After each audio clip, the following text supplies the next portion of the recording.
Well, yesterday I walked into a place called Kootenai Columbia Learning Center. I didn't know until I saw the parking lot that it was part of the school district. Not that there's anything wrong with that if they know what to do with a learning specialist and a life skills, I repeat, life skills coach. As I walk in, and I stop really quickly on my way to the park. And the reason I walked in was there was a lot of cars for the first time, so I went to introduce myself and didn't know what it was for certain. So what I did was I say hello a couple of times when I come in, get the attention of a teacher because there's a few teenagers working on things like arts. And in a very short time, while demonstrating my skill sets as a listener, as a learner, empowering person, as a critical thinker, an innovative educator with confidence. At the end, I asked a few times the teacher, "Do you want to get my email so I could volunteer a life skills workshop here?" And by the way, if they make the right decision and say yes to this, and I said it'd be free, right? Is one way they can say thank you is a good letter of reference where, let's say, the teacher gets feedback from the students and puts all that together in a letter. But also, I have a bicycle helmet that is a boring gray, and maybe they would paint that as part of the things that they do in activities there. That would be very rewarding for me to remember as a memory, right? To be appreciated that they did this for me. If this manifests, and I wouldn't require money, but can you imagine the power of a well-written teacher recommendation letter where she actually was able to maybe quote some of the students because she gathered the information after this, 4 to 6 hour workshop. And where she hopefully would kind of also say, "Oh, this is really the best definition of life skills." And Martin, notice what he's talking about. He's a life skills coach, and we stand corrected and we stand empowered as well with what that is, because it's really linked to the concept of humanity and what social creatures need to understand and do. During that short time, I heard how the students felt about being in that particular location and how the rest of the school district looks down on them because of it. And a few of them thanked me for the short visit, very short. And in that time, the skills I demonstrated are very much not skills that certified teachers have. So that's got to count for something, right? Now, because the students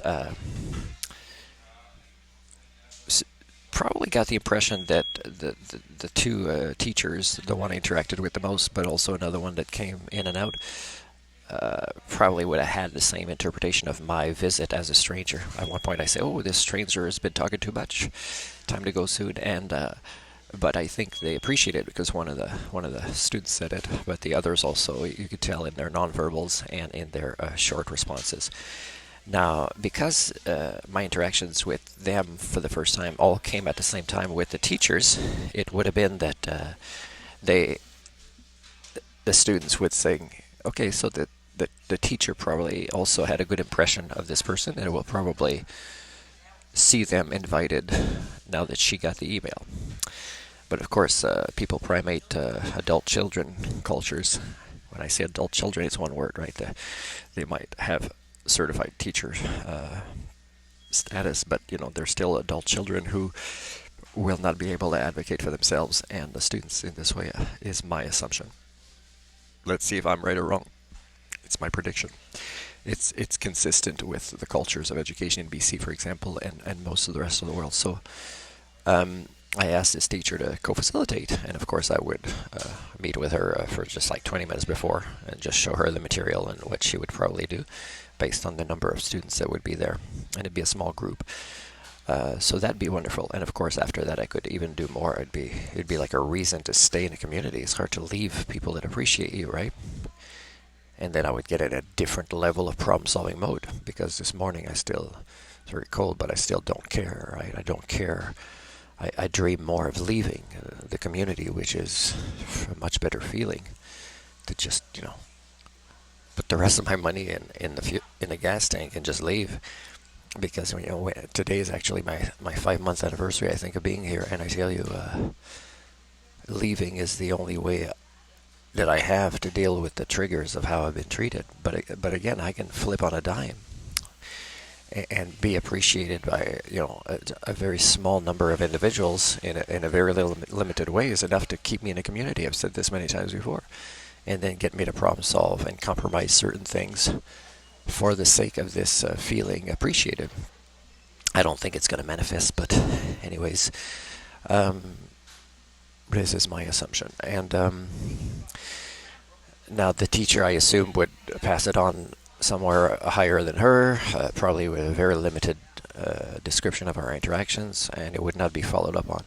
And the students, because they saw the teacher also appreciate the visit, they might not think it's a good idea for them to raise their voices as learners and say, we would like to see this guy again. Please make it happen. And that's the kind of skill sets that I can teach learners, for example, to advocate for themselves. But if they don't do that, I predict, that this free life skills coach experience that they could have free of charge, that would be so good for them, so good for me, will not manifest, right? Because it takes, I explained to them the concept of collective learning. I praised one of the ladies for participating in it, because one of the things they said, which is great, like first time I hear a teacher say this, is she praised one of the students for being higher levels in the arts and helping the others. And then I described the link to collective learning because of this. And I also told everybody, including the teacher, but not in an aggressive way or in a way that I believe would have triggered her defensiveness. I don't think it did. I think if she works there, she would probably agree that the people that have the most specialness or disability in learning are usually the teachers in the cultures of the world at this stage of our devolution, is the ones that have the most barriers to overcome to learning as supposed lifelong learners with brains that are never ending in this capacity are actually certified teachers. Yeah, they are the teachers. They are not the learners that show up and hoping for a positive experience, which they rarely get because of this example I'm talking about. And when they saw me and my interaction and my sense of humor and my devotion to them, I think they know that it is possible for adults to walk the talk of what they claim to be, instead of embrace, indulge, and gather together as adult educators that don't want to admit that they are, it's not the politicians, it's not the curriculum, it's really the majority of educators that are destroying the concept of learning.